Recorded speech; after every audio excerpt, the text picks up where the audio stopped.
Welcome to Endurance, Noise, and Random Musings. It is April 6, 2020, 3:30 in the afternoon here in Bakersfield, California. Was on the internet and saw Twitter they retweeted this, and I Run Far doing a profile piece on Yolanda Holder.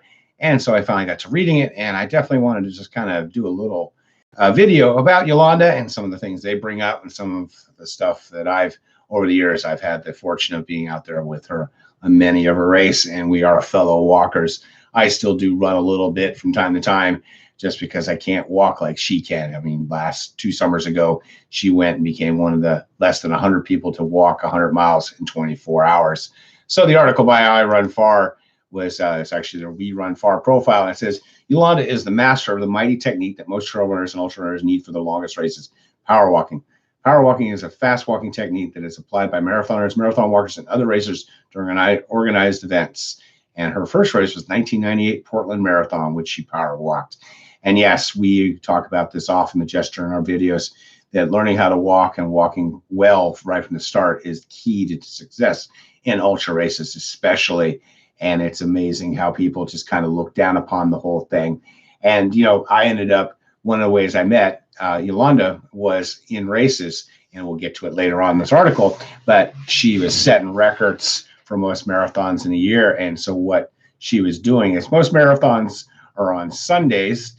And so she would do trail races on Saturdays. And there's a lot of trail 50Ks in Southern California. So when I hit the scene, came back and started doing 50Ks and stuff, I was doing the trail races because Bakersfield's only 2 hours from Los Angeles, and Yolanda lives in the Southern California area.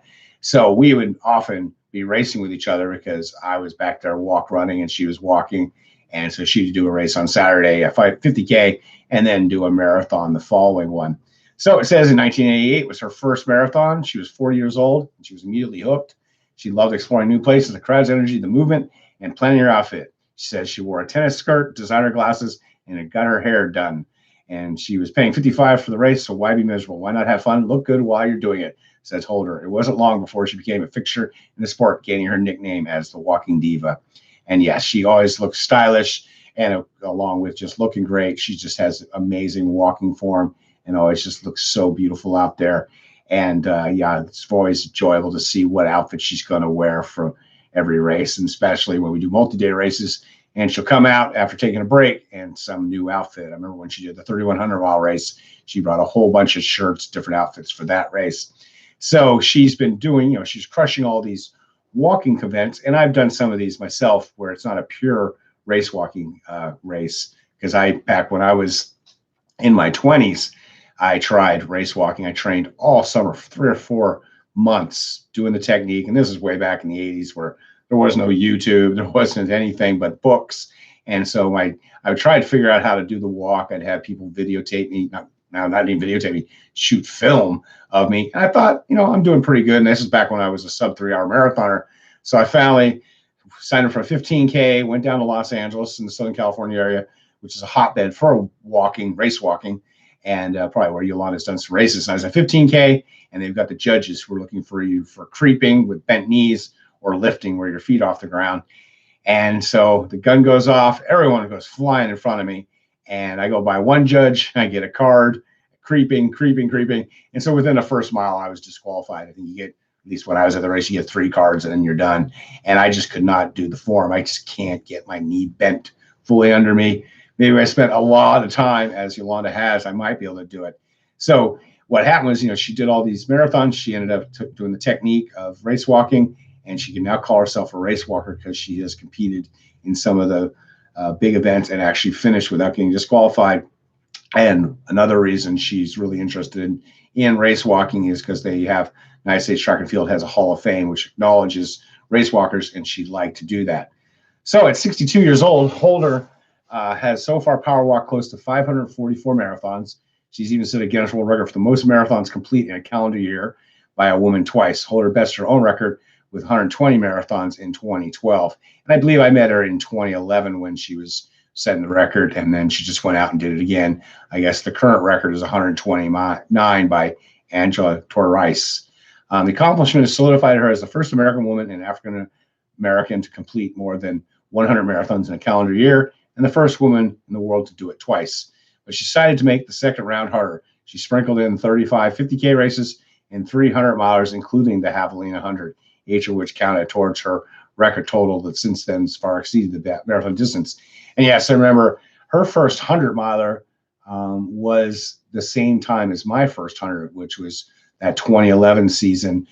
I had come back to the sport with ultras. I've been doing marathons and training, and I really wanted to run a 100-mile race. But back then, Western States had a 50-mile. You had to do 50 miles in under 11 hours. And I'm a big guy. I was a big guy then, and I mainly walked. And so I told myself, if I can't do 50 miles in 11 hours, I'm not even going to bother to do 100, because if I can't qualify like Western States, I'm definitely not going to do it. And so I was in great shape during the summer, and then I just saw an article in a magazine. Yes, kids, magazines, and they used to put ads, little ad in the magazine for a walk in California, which turned out to start where the Jester and Yolanda live. And it was in Corona to Santa Monica Pier. And so you started in Corona, and it was cool. They had started at City Hall. We had the police escorting us out, and you walk through downtown Corona. You get on the bike path for about 30 miles, head all the way down to Orange County. You end up in Huntington Beach, and you walk Huntington Beach and all the way up the coast and finish at Santa Monica Pier.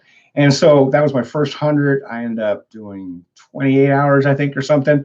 And Yolanda finished, but that was her first 100, and she really had to push it to make the 30-hour cutoff. Then, amazingly, I couldn't believe it. Like a few weeks later, she was at Javelina. I was crewing and pacing a young man, my friend Garrett, and she was walking. And of course, when you're walking, it takes forever to catch people. But then when you catch them, you motor by. And we had 5-6 miles to go. And Garrett was going to make the cutoff, but he was hurting pretty bad. And we were taking breaks and sitting.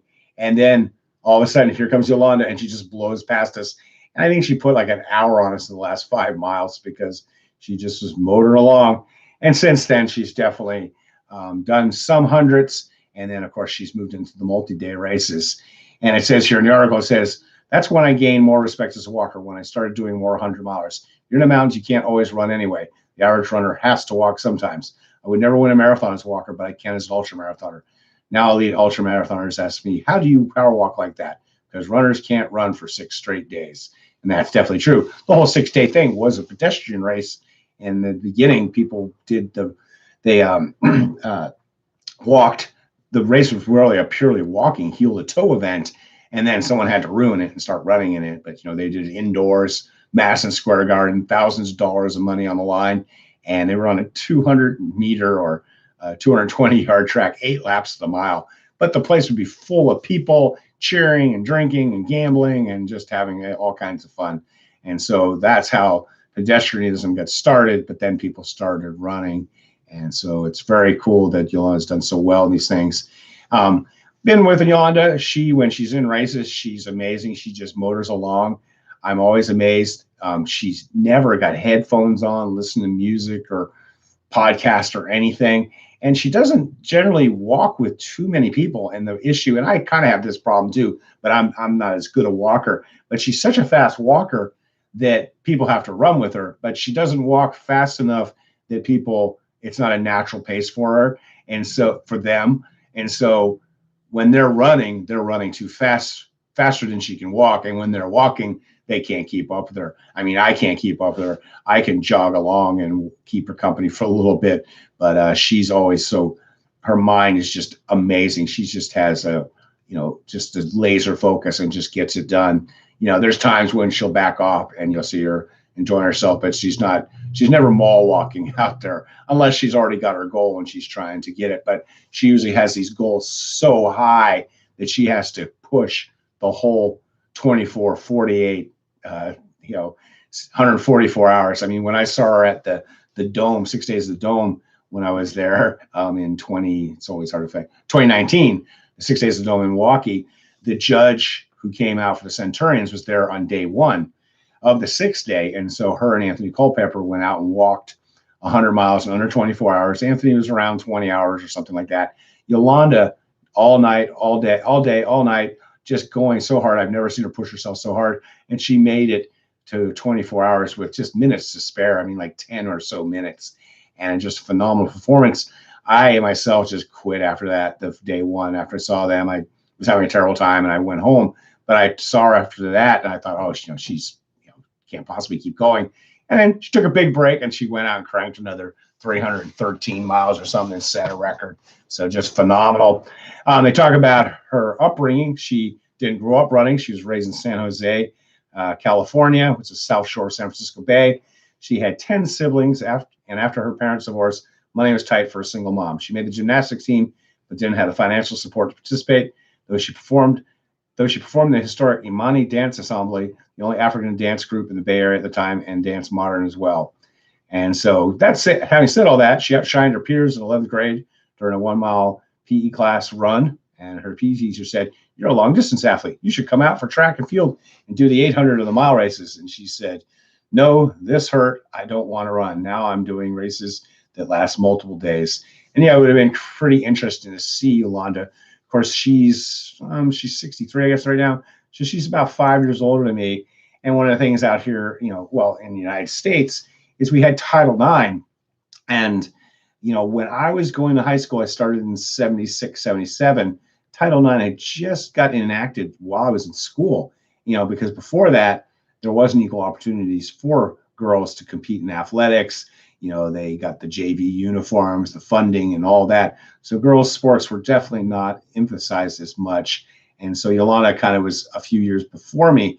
And so I can imagine that it was a much different case. I mean, granted, there's always been track and field, but even in track and field, you got to realize, like, I graduated in 81. So Yolanda probably graduated somewhere like mid 70s. But, women didn't run a marathon in the Olympics till 1984 when Joy Benoit Samuelson won. So you can see kind of how it works. So she says after high school, she worked for a while and then married her husband, Roger, at age 23. So she's like me in the Jester. I've been married for 30 plus years. Ed's been married for over 30 years, and Yolanda's at 40, which makes us interesting in the ultra world that, one, we're both walkers, and the Jester walks a lot too. And we've been married for quite a long time. And the Jester and I don't drink, and I don't believe Yolanda drinks either. So, in the ultra world, that makes us definitely outliers. She said when she got married, she dove into raising a family. She had the white picket fence and was a stay-at-home mom, enjoyed every minute of it, and never did sports. So I made sure my kids, RJ and Tiffany, did all the sports. I lived vicariously through that. Now Rogers is a retired computer engineer. When their kids left the nest, Holder was reinvigorated to pursue her own athletic dreams. I always wanted to put them before me. When they left and went to college, it was my turn. So in the beginning of her journey, she would register and do 5 or 6 marathons a year. Then she ran into the Marathon Maniacs Club while power walking the San Francisco Marathon. I was probably there. San Francisco Marathon, amazing race. Yes, it has a reputation for being hilly, but it's not too bad a course. Started Fisherman's Wharf. It's the only race that actually goes on the road across on the San Francisco Bridge, the Golden Gate Bridge. You go out and then you come back. You run through Golden Gate Park. You see the bisons. I remember when I was doing the race, and I'm through Golden Gate Park in the morning. And this is one of the first races I've seen and heard this and smelled it. I was like, I smell bacon. And they're handing out bacon at like 17, 18 miles. And then, of course, you go through Haight-Ashbury, then go by the San Francisco Giants Stadium and finish up. It's a great, great course. I highly recommend it. So she met the Marathon Maniacs, where, you do so many marathons and in a certain time period, and you get awards, and they keep track of it. So she started racing every weekend and became a positive addiction. It got her endorphins kicking. And here's where I kind of definitely hooked up with her. She said, I would usually do a 50K on the trails on Saturdays, then I would fly or drive somewhere to do a marathon on Sundays. There was always a big focus on logistics, figuring out how to go quickly between the 2 locations and where to sleep. A lot of my marathon friends are my best friends today. And I remember those things. I used to always joke with her. I'd be struggling to keep up with her and the Saturday 50Ks, and I'd be like, where are you off to? And I mean, I trained a lot, but the idea of doing a 50K on Saturday and going somewhere and doing another race on Sunday was pretty amazing. And so it says in 2014, she hit 500 marathons, and her focus moved towards longer events. A couple of her favorite long events include Javelina 100 for its character, costumes, and vibe, as well as 6 days in the Dome for the incredibly catered food. To date, she's finished 8 6-day, 400-plus races, podium in each one of them. And it's just been phenomenal to watch her. If you've never been to Javelina 100, 5 loops in the desert, washing machine style. It's a huge party. It's a great race if you're crewing and pacing. But because of all the craziness, I wouldn't go there for your A race. It is a qualifier for Western States. And I've been there 3 times, and it's an enjoyable one. And then, of course, 6 days of the Dome. That's when Yolanda really made her bones in the first one in 2014. So what happened was in 2014, across the years, had a 6-day race for the first time, and they brought over Jonas Kuros, the world record holder. Joe Fegis came.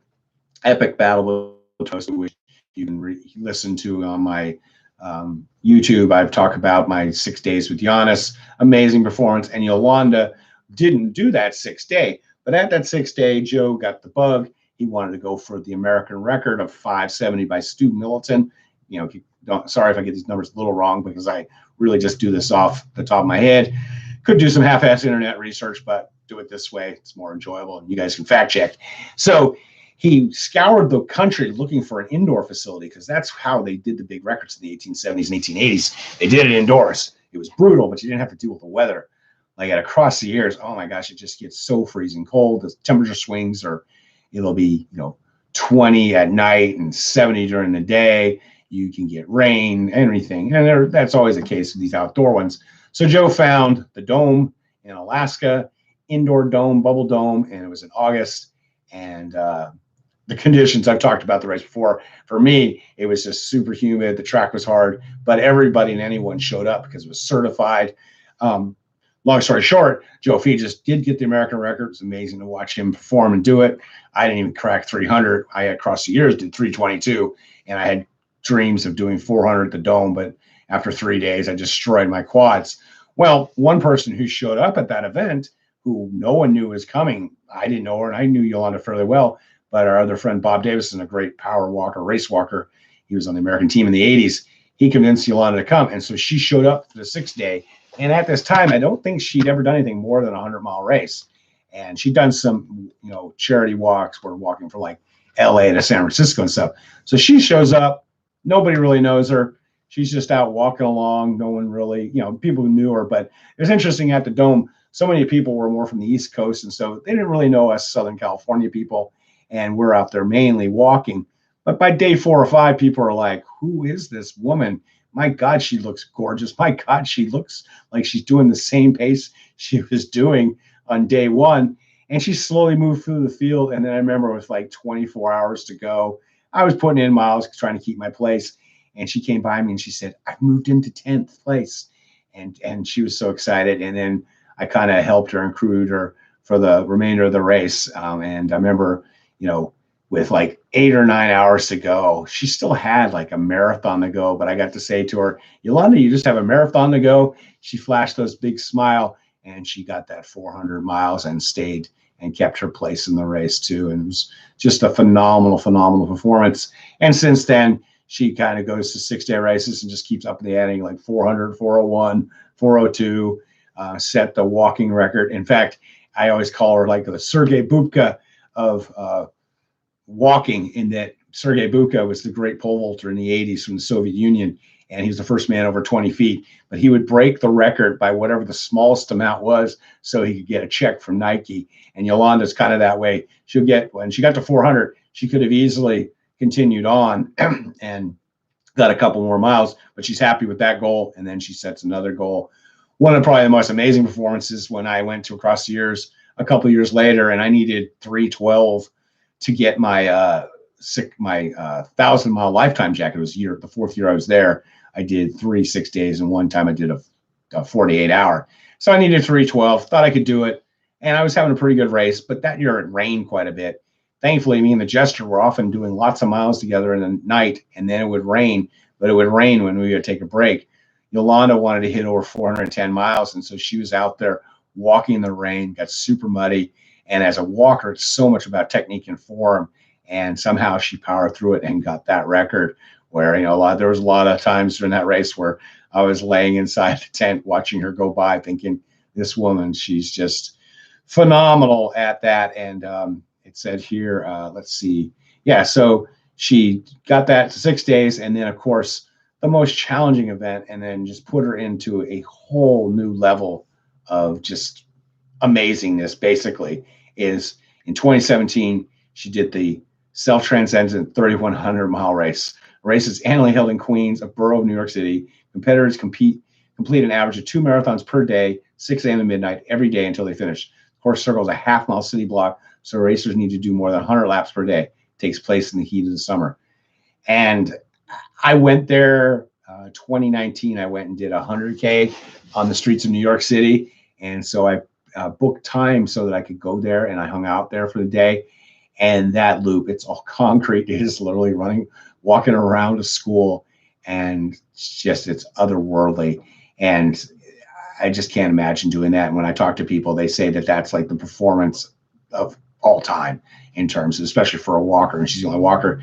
She said, you need an inner spirit to dig so deep. One night I saw myself in front of me in a pink shirt. I had to keep shaking my head, and finally she went, I was hallucinating. So I said to myself, take me home. Come on, girl. Despite doing the same exact lap, Holder says it was entertaining to observe New York City culture, ultimate melting pot of people and sports. The course went around a high school, and on one side was a park with playground for kids. There was baseball field, cricket games, and a hand court.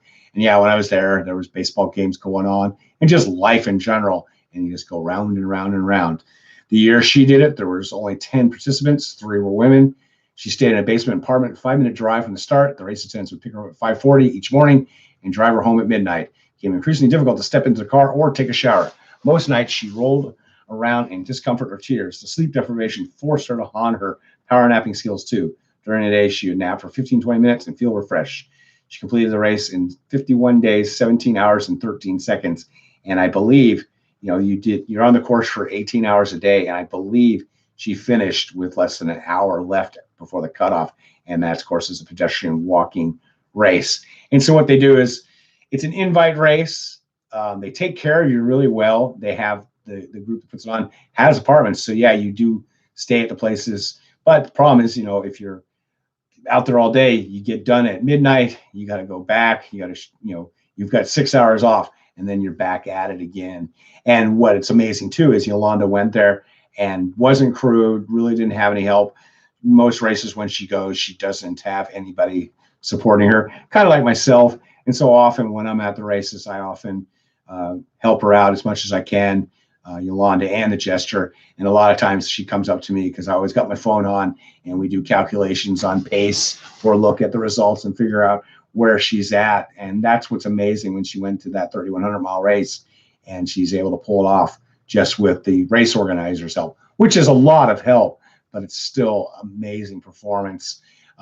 The following year, she went back, and I just can't imagine going back the year after you do that, because it's a 50 miles, 60 miles a day for 50 days, 2 months. And I remember when she came back, she showed up at a couple local races, and you could definitely tell the wear and tear.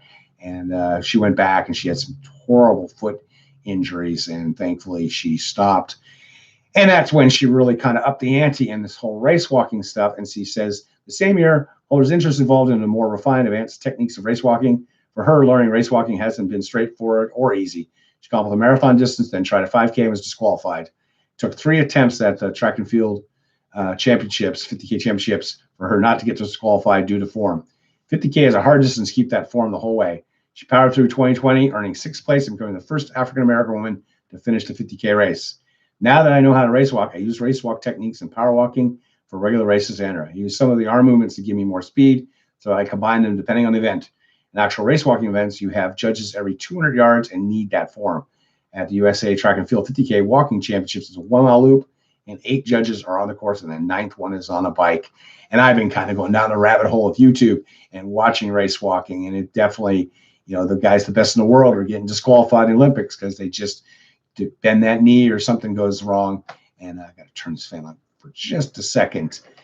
It's kind of warm here in Bakersfield. It's probably in the 80s already. I got to go out and do an afternoon workout.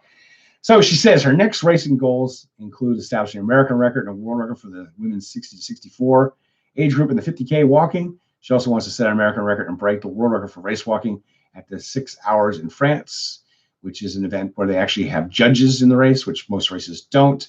You do get to have like a bent knee, so it's kind of the B standard. That was the same thing in the Centurion. You don't have to do the perfect form, but you can't be running. And I have no doubt she will do well. Of course, the big problem is, as COVID happened.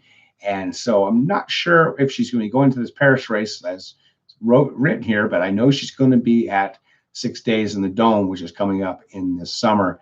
And watch out. I'm sure she's going to be setting some big marks, and she's always battling to win the whole thing. And it says here that Claudie Bazar of France currently holds the women's 6-day race walking record at 3:87. The race was canceled for 2021 due to COVID. And so she's hoping to, she'll just keep going down. She's going to try and break the record in April of 2022. So she's going to be doing the Dome, and says she trains year round, but when COVID hit in 2020, the races were canceled. Her body went into shock.